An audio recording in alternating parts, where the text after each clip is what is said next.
One of my favorite seasonal recipes is stuffed butternut squash, and this version with Italian sausage, apple, spinach, dried cranberries, pecans, and fresh herbs has been a reader favorite on the website for several years. I just never had a video for it, but today I will walk you through how to make it step by step. Because the combination of soft and creamy butternut squash and hearty and savory filling makes for one beautifully plated and deliciously good meal. Not only will your family love it, but I have made this for several Friendsgiving dinners over the years as well, and I am always asked for the recipe. So let me show you how to make it.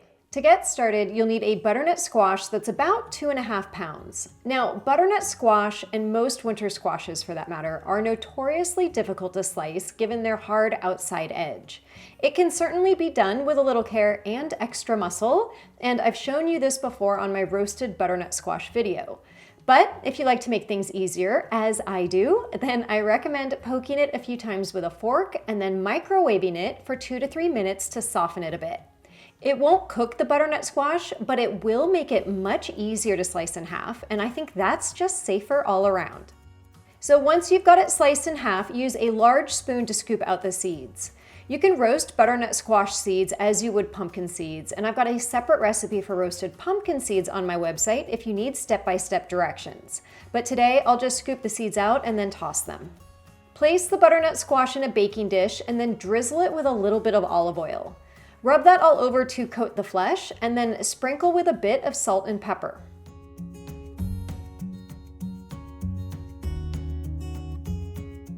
Flip the halves over so that they're face down, and this helps the cut edge get all nice and caramelized in the oven. Then transfer the butternut squash to a 400-degree Fahrenheit oven and roast for 40 to 45 minutes. Now, while that's cooking, you can prepare the filling, and that starts with dicing up half of an onion. The great thing about this recipe is how customizable the filling is, so feel free to swap in leeks or shallots as well. Next, you'll slice and dice 1 apple. And if you have an apple corer, you can use that to core the apple first.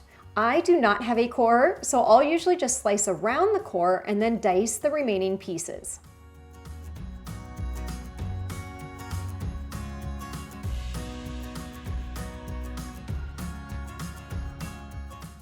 The herbs in this recipe really highlight those fall vibes, and you'll need 1 tablespoon of freshly chopped sage and half a tablespoon of freshly chopped rosemary. I do prefer fresh herbs in this recipe, as fresh is usually best for a quick stir fry, but if you only have dried herbs, you could swap those in at about 1/3 the amount. So about 1 teaspoon of dried sage and half a teaspoon of dried rosemary. And you can put the chopped herbs in the same small prep bowl as they'll get added on the stove at the same time. In terms of the sausage for this recipe, I'm using sweet Italian pork sausage, though you could use spicy as well, and even chicken sausage. It's totally up to you. Sausage links like these are usually about 1/4 pound each, and you'll need 1/2 pound of sausage for this recipe, so that's 2 links. Then just use kitchen shears or a knife to remove the meat from the outer casing.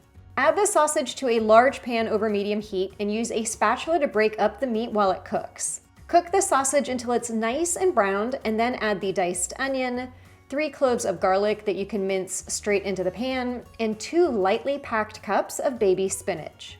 Once that's all in there, give it a stir for 2 to 3 minutes, or until the spinach has begun to wilt. Then add the diced apples along with the chopped sage and rosemary and stir that for another 2 to 3 minutes. You'll know it's done when the apples have softened slightly and the whole dish just smells so darn good from all of those aromatics. At this point, turn off the heat and then add 1/3 cup of dried cranberries, and I always use unsweetened, and 1/4 cup of roughly chopped pecans. This just enhances the sweetness and crunch of the filling. And once that's all stirred together, go ahead and remove it from the heat. Your butternut squash should be just about done at this point, so once it is, remove it from the oven and then use tongs to flip it over. And look at that perfectly caramelized edge. Now, I should probably wait a few minutes to let the steaming subside just a bit so as to not burn my fingers when I scrape out some of the inside, but there's what I should do and then what I actually do. So if yours is still steaming as well, just be a bit careful and use a large spoon to scrape out some of the flesh. You want to leave about 1/2 inch or so around the edge so that dinner guests can enjoy some of the butternut squash with the filling, but you also want to scrape out enough to really pile in that filling well.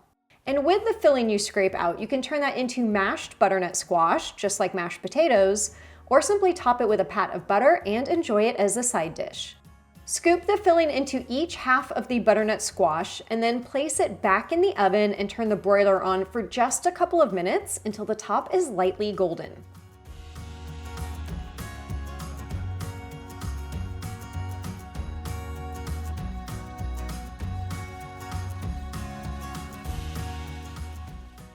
And that, my friends, is how easy it is to make this apple sausage stuffed butternut squash. Now, as a little pro tip, if you do want to serve this up for a Friendsgiving and double or triple the recipe, you can always make the filling a day in advance, then simply fill the squash and bake the next day. This recipe is always a hit because it's the perfect balance of sweet and savory, and I am excited to take my bite. I really love that this is the perfect all-in-one meal. Not only all-in-one in terms of being a stuffed butternut squash, but in terms of a balance of nutrition with some great starchy carbs, some filling protein, and healthy fats. There is so much flavor in that. I love how every bite just is like an abundance of different flavors from the Italian sausage, and the apples are really soft and sweet. You get a little bit of the sweetness from the dried cranberries, the herbs, the fresh herbs, the sage and rosemary. It's so simple, and it really is highlighting the best of like the bounty of natural, healthy, delicious flavors for fall. Now, something else that I love about butternut squash and winter squashes in general is that they last for a long time in your pantry. They will last for several months. So if you happen to see them at the market on sale, you can grab a couple to whip up this recipe either during fall or winter or even in spring. And if you haven't yet made a couple of my other butternut squash recipes, don't forget about my butternut squash soup, my butternut squash frittata, which is a great way to get this veggie into a delicious breakfast, in addition to my butternut squash shakshuka, which is my take on a traditional shakshuka that turns it from red to orange. And I have a green shakshuka as well. So lots of delicious ideas for fall. You can find all of those delicious recipes and more on my website, downshiftology.com. And we are in full swing in fall and winter recipes now. So stay tuned because I've got a lot more very tasty recipes coming your way in the next couple of weeks. I hope you guys enjoyed today's video. And if you did, make sure to give it a thumbs up. And with that, I will see you in the next video.